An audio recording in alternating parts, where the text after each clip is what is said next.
Hello, everyone, and welcome to the Bay Area Content Marketing Meetup. Today, we have Jenny Magic and Melissa Breker. They have a new book out. The title of the book is, as you can see on the screen, Change Fatigue, Flip Teams from Burnout to Buy-In.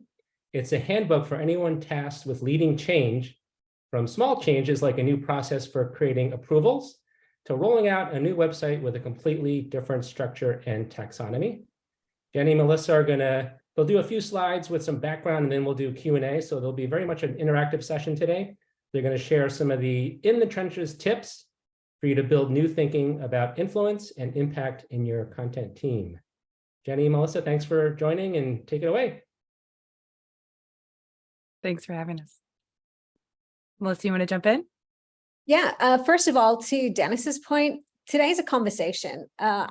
We've all been part of lots of sessions online where it feels like I'm just going to be here doing my thing, while also listening. So I encourage people, you've signed up to connect with other people today, or at least that's how we like to look at it. It's a conversation.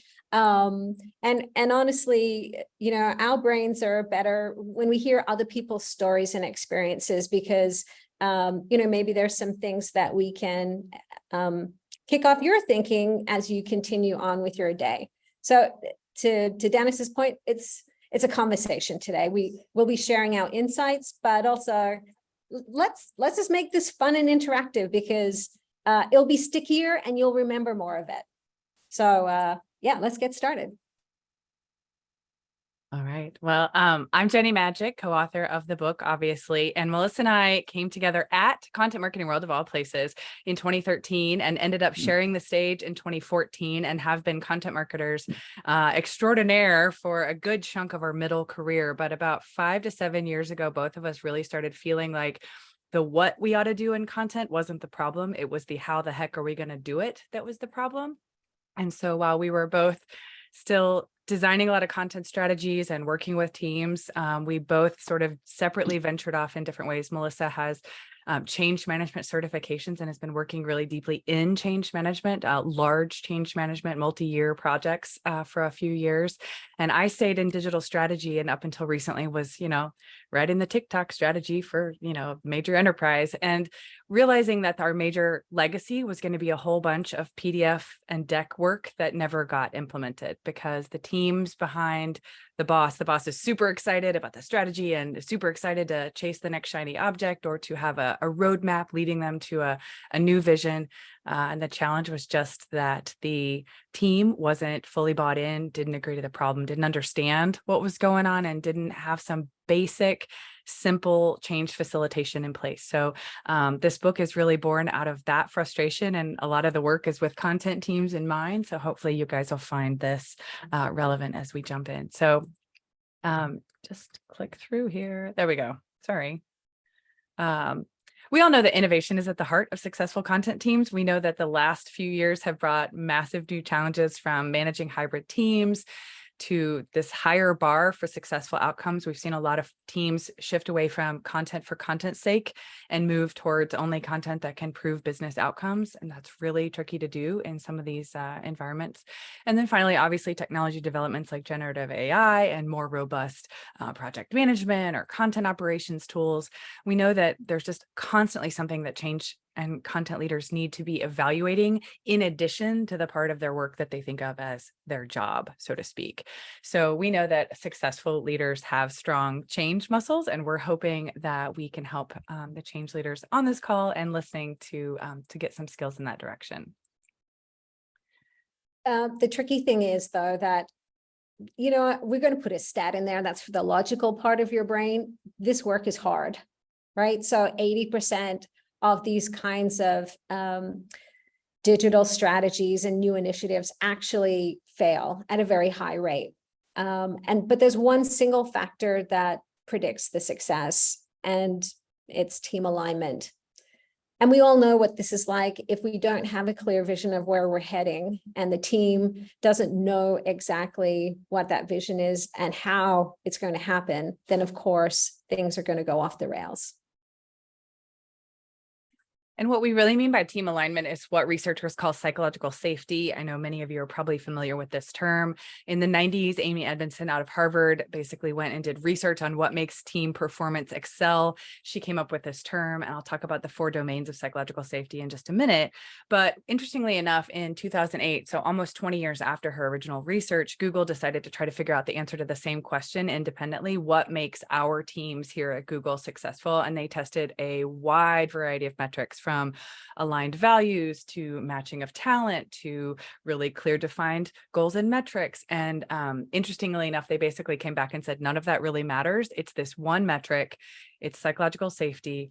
And interestingly enough, 75% of leaders overestimate their own team's level of psychological safety. So this is like a huge gap in understanding how to lead high-performing teams, and specifically how to lead them through change.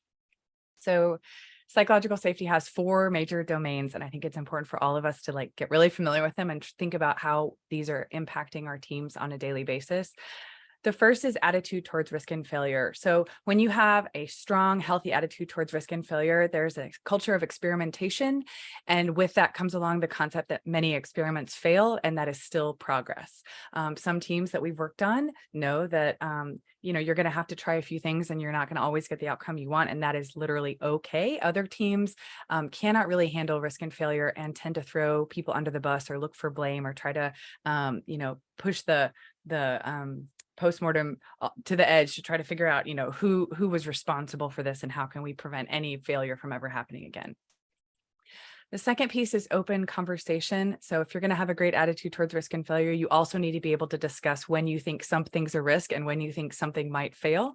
A lot of teams really couch this in language that's not super clear, or they don't have that comfort expressing their concerns or reservations about a project or problem. And so in order to address that, you really have to think about how are we facilitating and fostering open conversation and not quote unquote, shooting the messenger when we don't like the feedback or resistance that someone is presenting forward. The third major domain of psychological safety is willingness to help. And this is not a tit for tat, I'll do it if you'll do this for me later, but the sense that we're all on the same team, we're all pulling towards the same goal.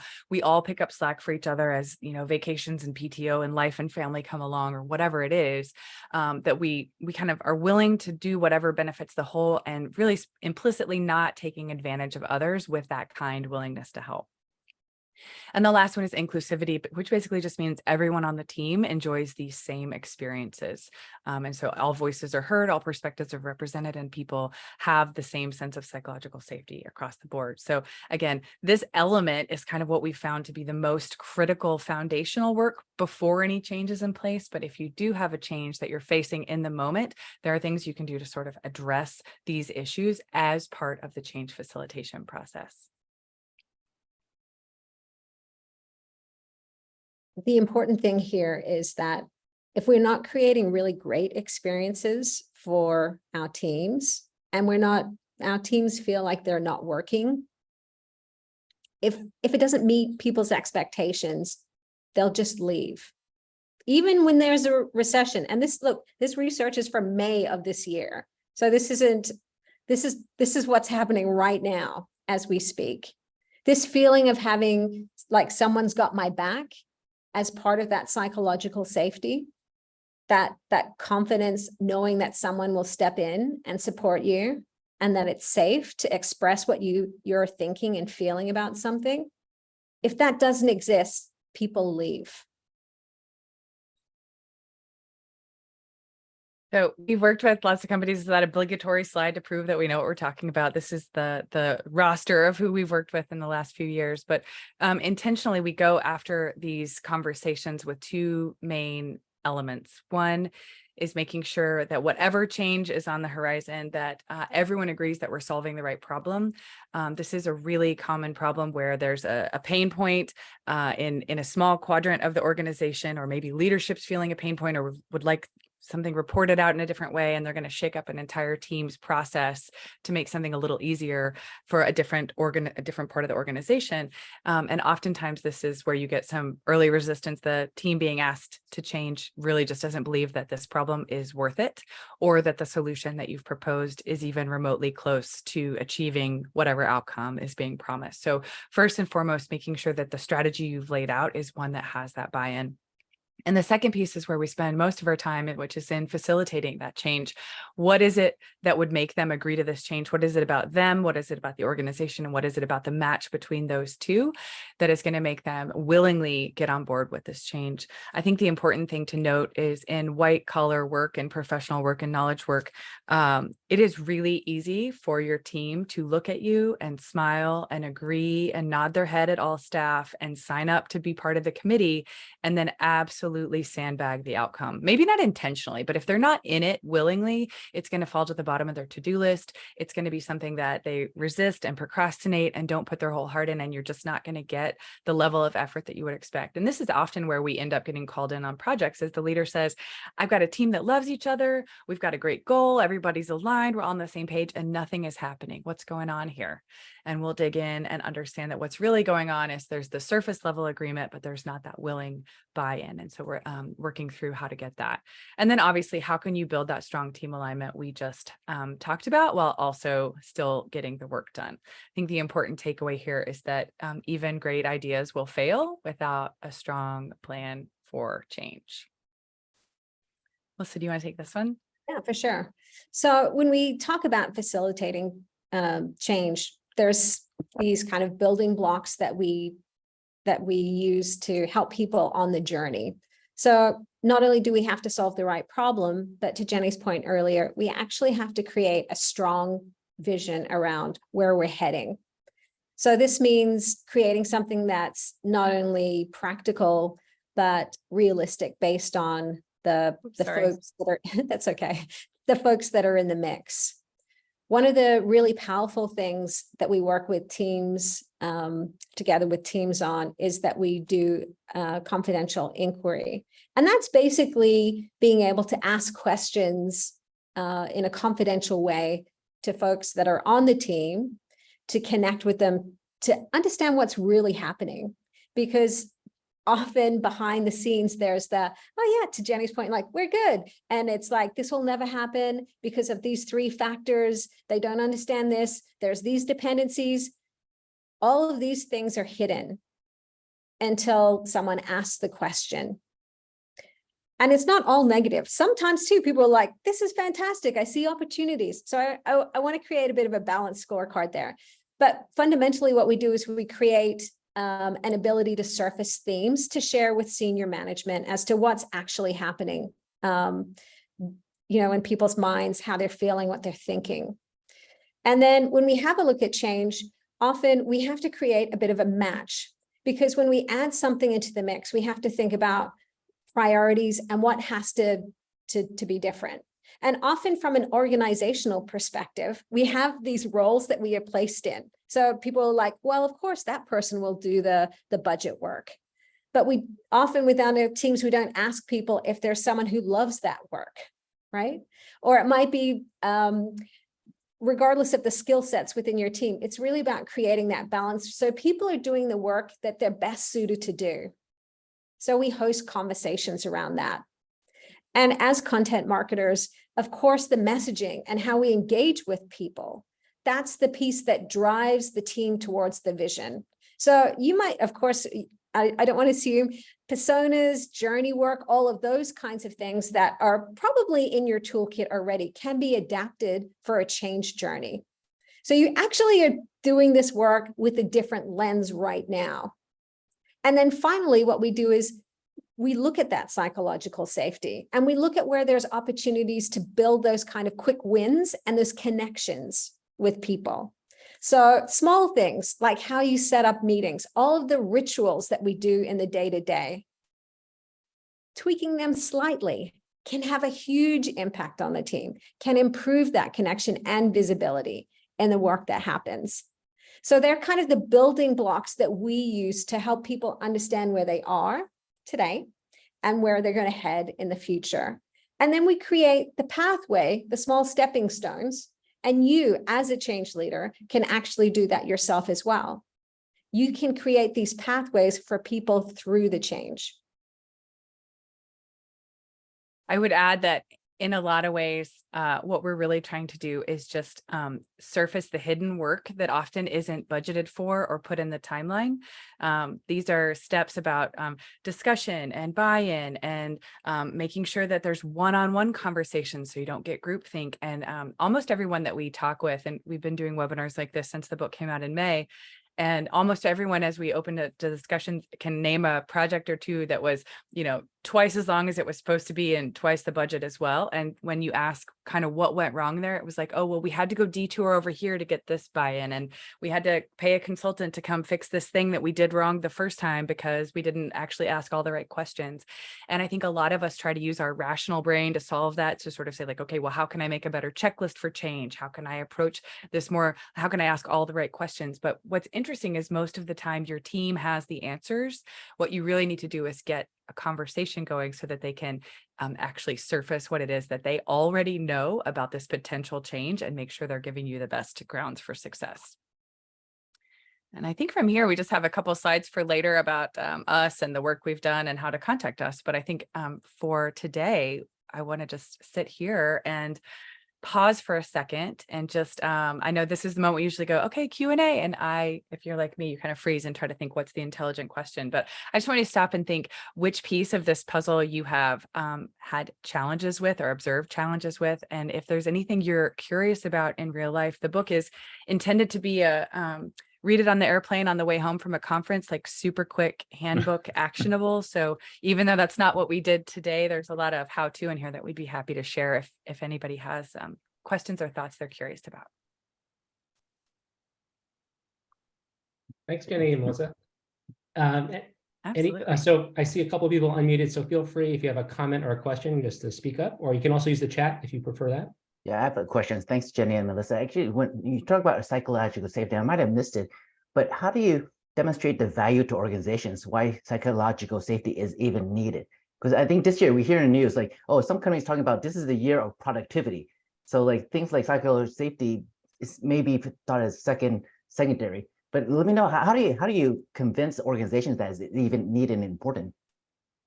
Yeah, absolutely. So your point is not lost on me. These soft skills often tend to get relegated to like HR and a quarterly lunch and learn as opposed to integrated in true leadership development. But there is a lot of strong evidence, and Amy Edmondson, who I mentioned earlier, her book is called The Fearless Organization, and it's really chock full of ties back to performance, team performance, and positive outcomes. She did a lot of her early work in the healthcare field where you can measure medical mistakes.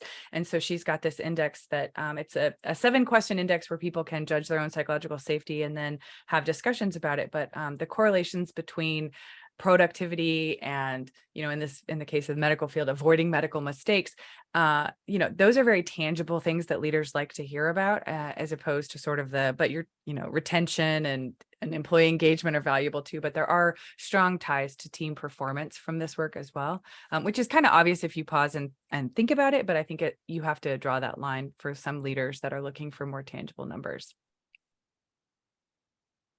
All right, thank you. I'll go next. I love the presentation. I really like the framework that you presented here. So I think in my experience, it would be relatively easy to kind of sell this framework, either if you're leading a team or you're trying to influence your leaders to adopt the framework. But as we all know, it takes like however long it takes to adopt a habit, especially amongst individuals on a team. So are there any KPIs is the wrong word, but are there any like check-ins or steps that you can do, say after like 30 days, 60 days, 90 days, to kind of make sure that you haven't gone back to your old habits and you're actually adopting this new framework? Sorry, that's a great point. Oh, sorry, go please. Go ahead. This is the tricky thing with two of us chatting. So we're like, oh, I have an idea. You too. I think part of what we've seen is actually that's part of the problem state is creating and establishing benchmarks before the work gets underway and making sure that, even asking the question, like, how would we measure that? And people will come back with something maybe vague, And then you need to dig deeper to understand what that may be. So it may be a more efficient checkout experience. You know what I mean? So you will find in the teams that you may be working with, they'll have a vague idea, but it's about digging in the next level down in the question specifically. So Jenny, to you.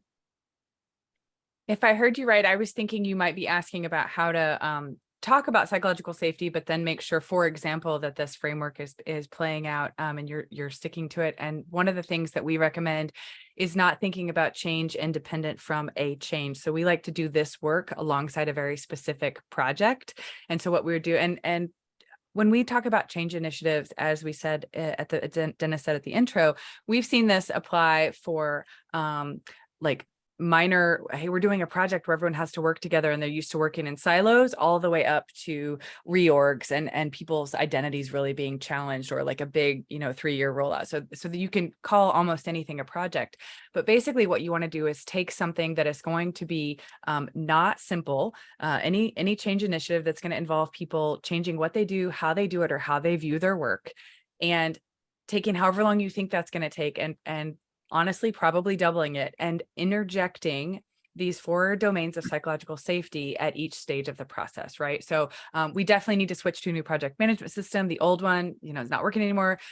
These teams need more functionality. Instead of jumping right into the RFP project, instead of using our like front end rational brain to start listing feature sets and doing a comparison matrix, right?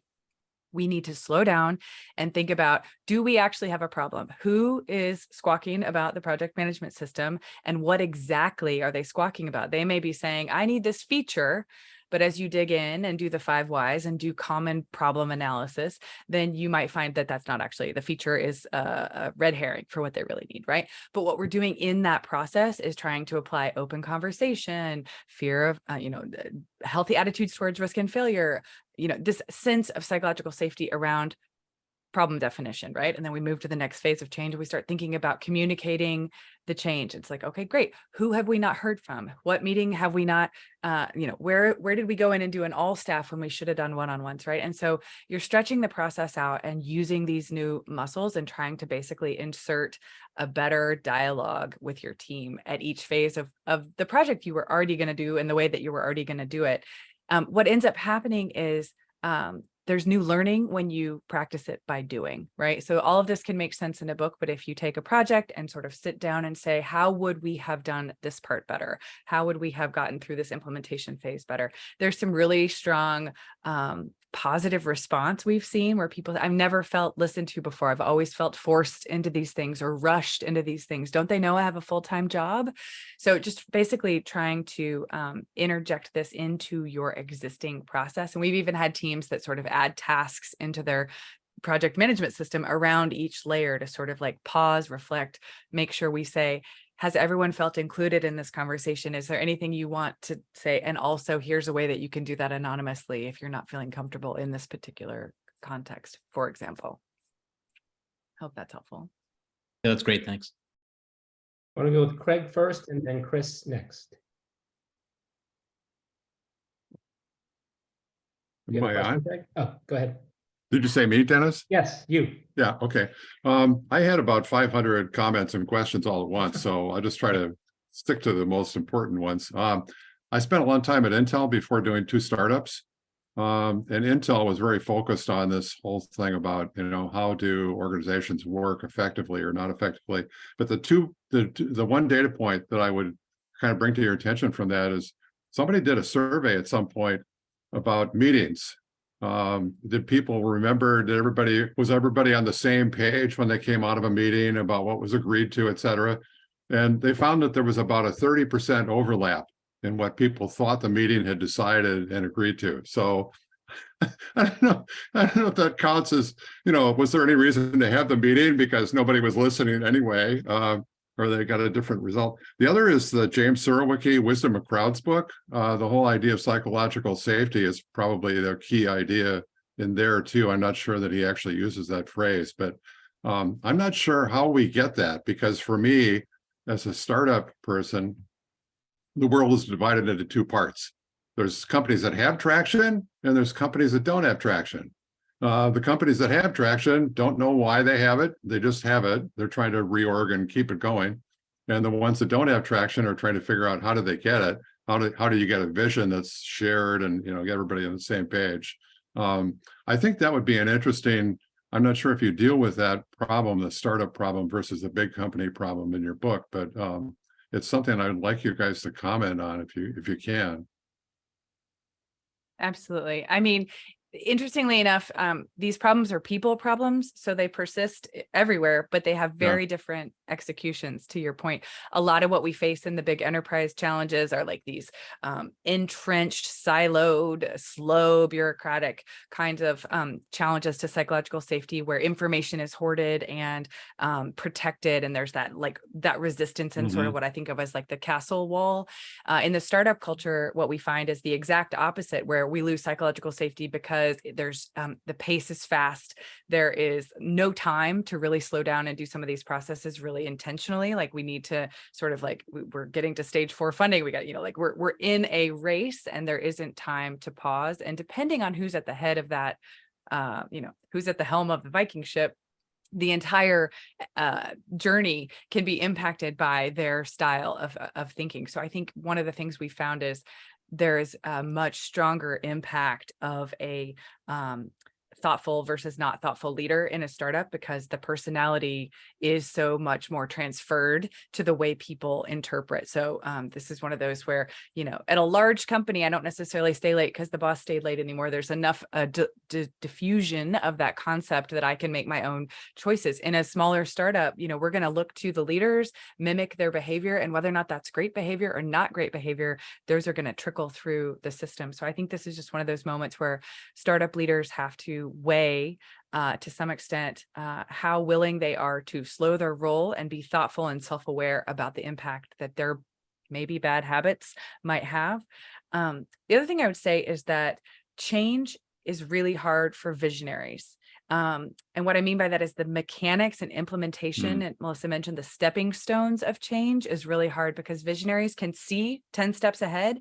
They know that that is the outcome they're going for, and they really want to just sort of skip over the messy middle because there's a clear, obvious destination in mind. Unfortunately, the people that visionaries don't really work well with a whole bunch of visionaries plugged in as their doers. What they need is a team of doers to execute on the vision, and doers need stepping stones. And so there's this challenge for a visionary to either slow down and plant the stepping stones, or realize that that is not their strength, and to step back and find someone whose strength is translating a vision into stepping stones, building team confidence and psychological safety and buy-in. And that's often what we do. We're working with folks who are like, I know what I need to do, I just don't want to do it. I'm not good at it. Can you come in and help this team understand how we get from where we are to where I've drawn out on the map? And that involves like changes in process, changes in people, changes in org chart, and all that stuff that's kind of the stepping stones to change. One last thing on that, it's the small behaviors that we each do every day that can have a really big impact. So for example, I start my meetings every day with what's the outcome, why are we all here? Now, this is one statement, but if everyone starts their meeting with here's the outcome that we're going to today, then if you are not contributing to that outcome, I invite you to leave, because you won't contribute to the value in the conversation. And I'd prefer you to focus on work that is generating value. No harm, no foul. I just invite you to leave. That's okay. I may have got the invites wrong. So this small behavior over time creates that connection, because that's a risk. If I leave and there's visibility and without that psychological safety, what you're actually saying is, you may think this is the norm, but I invite you to leave. And that's part of our new norm and how we work together. So that in turn makes it okay if we leave meetings together. That's our culture and how we work together. So look at your behaviors as the leader to set up the things that will create success and promote that psychological safety. It's the little things, actually, it's the little things that sometimes are the big things. And we forget that because we're all focused on the big things. So think about the little things as well. Excellent. Chris H., do you have a comment or a question? No, I'm sorry, I was unmuted accidentally. Okay, no worries. Can I ask a question? I know framework is a lot around leading teams in change. Can I ask a question from an individual point of view? Sure. Yeah, of course. So Jenny mentioned at the top, generative AI, and if you want to talk about change, I think that is creating existential change for every profession. So let's stick to marketing, like an individual in marketing. I think a lot of us are trying to figure out what is the future of our role within marketing, given ChatGPT and other tools. So how would you advise we think about that? Like, how do we think about our careers now that some change has been introduced?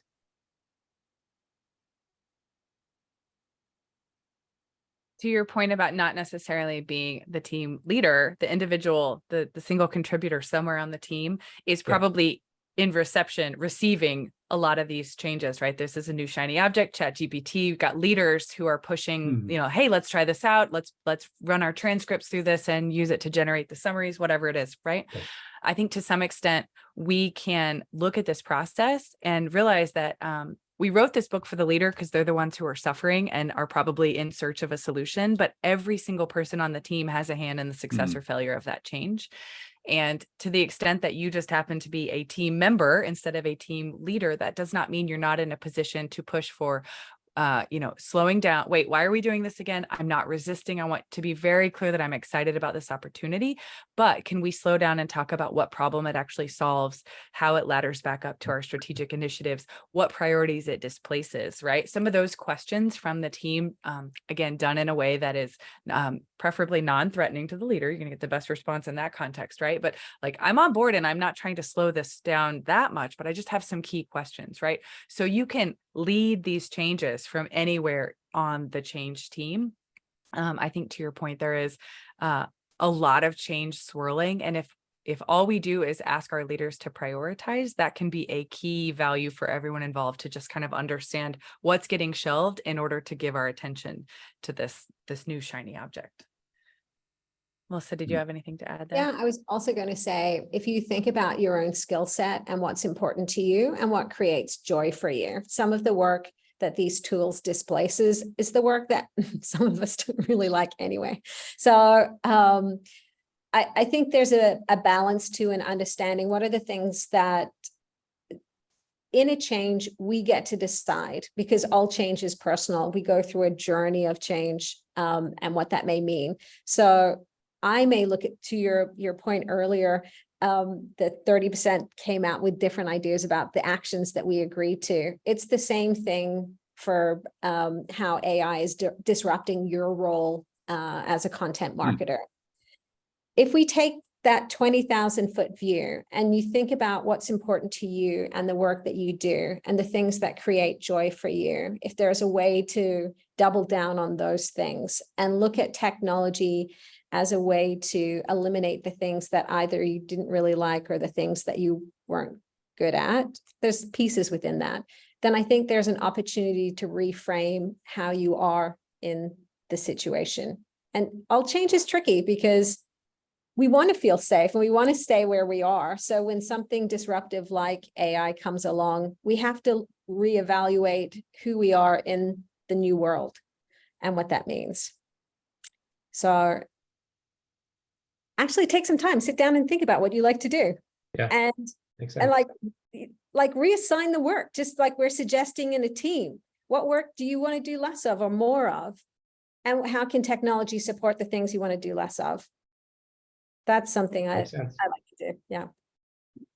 Before we get to the next question. I had one other. Oh, yeah, go ahead, Jenny. Oh, sorry, Dennis, please. I was just gonna say, I had one other thought bubble up as Melissa was talking, and that is, as leader, as doers in the organization are presented with change opportunities, like we think we're going to go in this direction. One of the sections in the book talks about how once we've all agreed that there's a problem worth solving, talks about how we choose a solution. And I think this can be really tricky because the loudest voice in the room or the person with the most power in the room can often really overwhelm the solutioning. And so what we've brought forward is a tool that comes from research actually called pairwise comparison, where you basically make a list of all the criteria that that may be interesting in the selection of a whatever the heck we're talking about. And then you sort of compare every criteria to every other criteria. So in the book, we talk about like trying to choose a new project management system, and the criteria might be like the effort to set up, the effort to use it, the cost to set it up, the annual cost to use it, and how much ongoing IT support we're going to need, right? So these are 5 criteria for deciding a tech tool, and being able to say, okay, when I compare setup effort to how much IT support it's going to take ongoing, which of those is a more critical criteria for us to move forward with? Interestingly enough, it ends up giving a little coefficient for you to apply later as you start to think about comparing 2 ideas. You can rank ideas based on how they match up to those criteria, and then weight the criteria based on what you as a team sort of agreed on. Mechanisms like this, I think, really help individuals on a team, come to the table with something that feels like, math and numbers and logic, as opposed to trying to use their social capital to push a change or a solution forward. And so anything that you can do to sort of bring structure to the change that's in front of you to evaluate and compare tends to be better received by the team leaders, who are often, in a lot of cases, chasing sort of competing big picture goals and may not have a very clear vision of exactly what they're asking their team to do. I wanted to share one fact before we get to the next question. I wanted to mention this earlier, but I forgot. So these Zooms that we do, we started on Zoom when the pandemic arrived in March 2020. We call them Zooms at noon because it's noon Pacific time. And believe it or not, today is our 100th Zoom at noon. So thanks all for attending today. It's for me, it's pretty special that we've done 100. That's amazing. Any Fun. any other questions or comments? Yeah, I have a question. Congratulations. Thank you. Yes, thank you. Yeah, it's okay. I have another question for Jenny and Melissa. So, and I think I'll drill down deeper about what Jenny was just saying. And there was a line that you had in the last slide about matching motivations. So I would love to hear, like, there's any examples where, again, like there's individual incentives and there's organizational incentives, and they may not start off being aligned, but how do you get them aligned? Right. And you talked about everyone should be on the same team, but sometimes people don't treat people as the same team. There may be 100 different people with 100 different visions. Right. And when we try to do all these things, and whether it works or doesn't work, everyone feels like there's a whiplash. And you also mentioned part of it too is like failure is healthy and it's part of the process. But along with that, like, how do we balance, like, there's always pressure for accountability. You mentioned we shouldn't be throwing people under the bus, but we do still see that happen. But I guess part of it too, I do see that different alignment of organizational incentives with against the individual incentives, and wondering if you have some stories or where you help organizations to get that better alignment. Yeah, I'd love to jump in here. So a couple of things. When you look at the org chart and decide who should do something based on the org chart, that's lazy leadership. And that's one of the things we're trying to encourage people to stop deciding who should do a task based on where they sit in the org chart.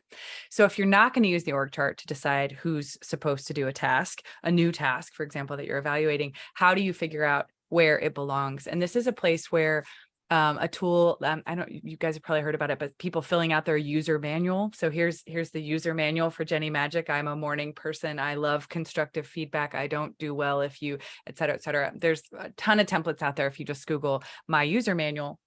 But the idea being that the first step is for people to be self-aware about what they like, what they respond well to, and where they're trying to get professionally. So I encourage people to first, as an individual, even if you're not the team leader, just understand about yourself, what you want more of and what you want less of, and how you might start talking about that on and with your team. Now, if you're a team leader, it's excellent to share this top down and say, these are mine. This, I would love to hear from you. And as you have I've heard of teams that, like, as someone onboards their first welcome to the team meeting, everyone shares out the user manual, and then the new person gets to contribute theirs sort of at the end of that meeting, so that you start to say, I'm great at this. I'm less awesome at that. I thrive in this environment. I don't thrive in that environment. Because what that does is it sets the stage for, in the middle of a change, the team sitting around and going, okay, the next step is for us to sort of like cross promote, evaluate, whatever the thing is. And it's got some complex analysis. I, in that moment, frequently do say, I'm not your analysis person. this is how far I can take it. It will be a stretch for me to succeed at this. I know that it might make sense for me to do it because of X, Y, and Z, but I would love to raise my hand and ask for someone who's willing to pair with me, because I have this skill, but this task is a little bigger than me. It really starts that open conversation to be able to say, I'm not feeling motivated by this thing that's probably about to become my job. You can see how psychological safety plays a key role in feeling comfortable making that statement. But you get teams who are able to say, I'm great at this. I will do this all day long. I don't care if it's assigned to me or not. And if I could ever offload this kind of work, I would be so much happier and so much more productive. And I would be so grateful to whoever wants to tag team with me on that. And that's where the matching motivations to the organizational goals really comes out. The change is going to have a list of things that has to get done. And it's going to be really easy to sort of start pairing things to people based on the org chart. But if you take this extra step to think about what really intrinsically motivates people, Daniel Pink's book, Drive, does a great job of distilling it down into autonomy, mastery, and purpose. People really want to be in charge of what they do with their time. They want to feel like masters of the things that are assigned to them. And they want to feel like those tasks that are assigned to them have a bigger purpose. And so if we can say, this is the change, here's how it ladders back up to the strategy, here's how your unique talents are going to be put to use in this, and here's, you know, sort of the freedom to sort of mix and match the tasks with your team, you sort of get that intrinsic motivation that adds what feels like, you know, fuel on the fire of the change, as opposed to that like pushing them up the hill slog that so many changes can turn into. I think the one other thing I'd add is it's being able to be flexible. So yes, we do need org charts. Like, they help tell a story. And yeah, we need role definitions to understand fundamentally why people are hired and the value they create. And what we find by having some of these conversations, it allows for people to showcase not only their strengths, but it creates a shared sense of trust and clarifies values. So again, which then drives behaviors. Again, we can talk about things, it's the actions that we take that it's really how we show up. So by actually slowing down and having some of those questions, when's the last time you're like, hey, could you help me with this? People are like, no, I'm sorry, I can't. But have you said, I'm really good at this, but I'm not so great at this. Can we figure out some kind of match that may work better within the team? Or to Jenny's point, I need some help on this because I don't have the ability to get it over the line. You don't say those things if you don't feel like people are going to meet you where you are. Okay, But thank you. fundamentally, different outcomes, right? Different outcomes. Okay, all right, thank you, both of you. Thanks. All right, I think it's time to give out some free books. So everyone stay on. I'm just going to wrap things up for the recording. So Jenny and Melissa, thanks so much for joining us today. This needs to be like a 5-hour session, you know? Happy to. Yeah. All right. We're really excited. We're announcing at Content Marketing World that we're pairing a course alongside of this, so that people who have a challenge ahead of them can do a kind of a DIY with every other week is coaching with us. So there'll be learnings and coaching and learnings and coaching. So you ask, it's our command.